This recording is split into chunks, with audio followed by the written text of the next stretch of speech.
अस्सलाम वालेकुम fourth year. कल का टॉपिक हमारा था electric field due to line of charge. आज उसी से मिलता जुलता टॉपिक है electric field due to ring of charge. आज ऐसे है जैसे हमने ना उस लाइन ऑफ चार्ज को बेंड करके एक रिंग बना लिया। अब इस रिंग की वजह से किसी पॉइंट पे इलेक्ट्रिक फील्ड इंटेंसिटी की वैल्यू कितनी है ये हमने पता लगाना है। लेट ये रिंग है, ये इस तरह से पड़ा है कि इसका जो सेंट्रल एक्सिस है it is along Z axis, और ये पॉइंट पी हमने लिया है जेड एक्सिस पे।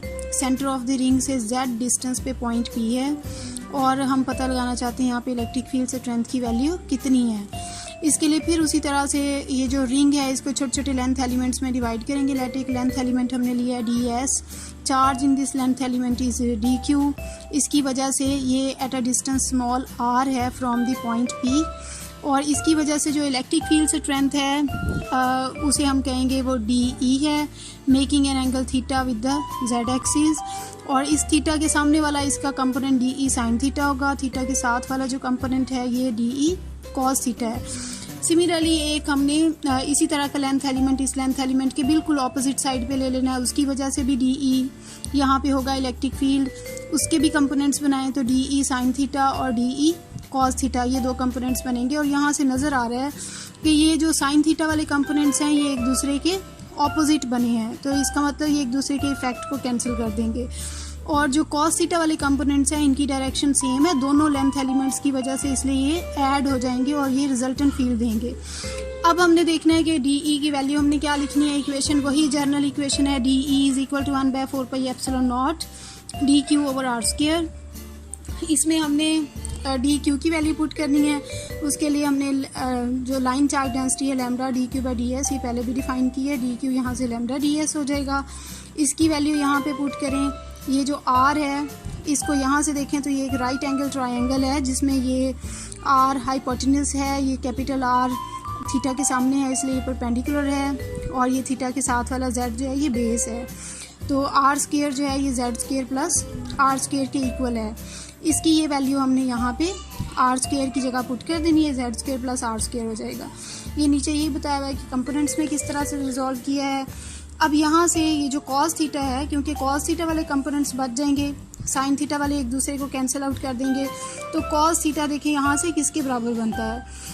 तो यहाँ से देखें ये एक राइट एंगल ट्रायंगल है जिसमें थीटा के सामने वाला कंपोनेंट होता है परपेंडिकुलर, और थीटा के साथ वाला कंपोनेंट कौन सा होता है, ये बेस होती है। ये 90 डिग्री एंगल के सामने वाला जो कंपोनेंट होता है ये हाइपोटेन्यूज होता है। तो यहाँ से अगर हम देखें, क्योंकि कॉस थीटा बराबर होता है बेस ओवर हाइपोटेन्यूज, यहाँ पे बेस है जेड और हाइपोटेन्यूज है आर, तो ये जेड ओवर आर बन गया। ठीक है, तो जेड ओवर आर है। आर को हम क्योंकि आर स्क्वायर बराबर था Z square plus R square के, तो R Z square plus R square और इसका स्क्वायर रूट आ जाएगा।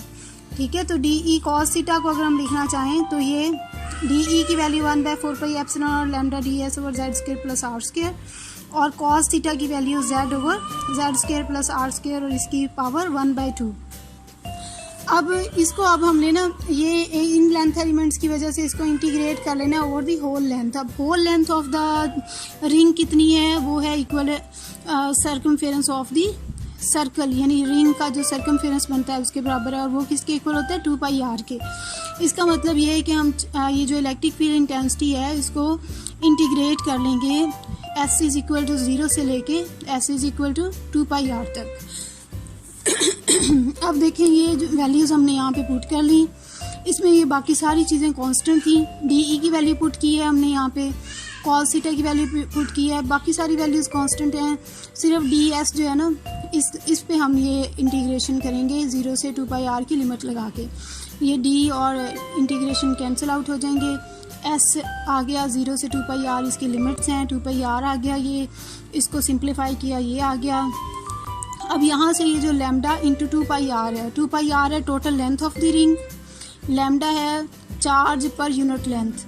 तो इसका मतलब ये है कि जब हम लैम्डा को 2 पाई आर से मल्टीप्लाई करेंगे तो ये हमारे पास आ जाएगा total charge on the ring. इसको हम क्यू से रिप्रेजेंट कर रहे हैं। तो ये वैल्यू यहाँ हमने पुट की, तो जो इलेक्ट्रिक फील्ड इंटेंसिटी है वो इसके बराबर आ गई। अब लेट अगर ये जो पॉइंट पी है ये बहुत दूर है from the centre of the ring, तो ये जो डिस्टेंस जेड है ये बहुत बड़ा होगा।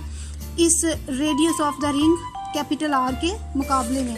तो अगर ऐसा हो जाए तो ये जो यहाँ पे टर्म है Z square plus R square, इसमें हम फिर आर स्क्वायर को इग्नोर कर सकते हैं as compare to Z square. तो इसके बजाय हम फिर सिर्फ क्या लिख लेंगे, जेड स्क्वायर। अब इसमें से देखिए इसकी पावर है 2 और 2 कट जाएंगे, जेड क्यूब बच जाएगा, लेकिन ऊपर भी एक जेड है तो जेड क्यूब में से एक जेड के साथ कैंसिल आउट होके जो final form of the electric field बनेगी वो 1/4πε0 Q ओवर जेड स्क्वायर होगी। इसको वेक्टर फॉर्म में लिखें तो क्योंकि हमने जो पॉइंट P था वो अलॉन्ग जेड एक्सिस लिया था, इसलिए साथ एक यूनिट वेक्टर जेड कैप आ जाएगा। तो this is the electric field intensity due to a ring of charge. I hope कि आपको समझ आ गई होगी। If any question you can ask.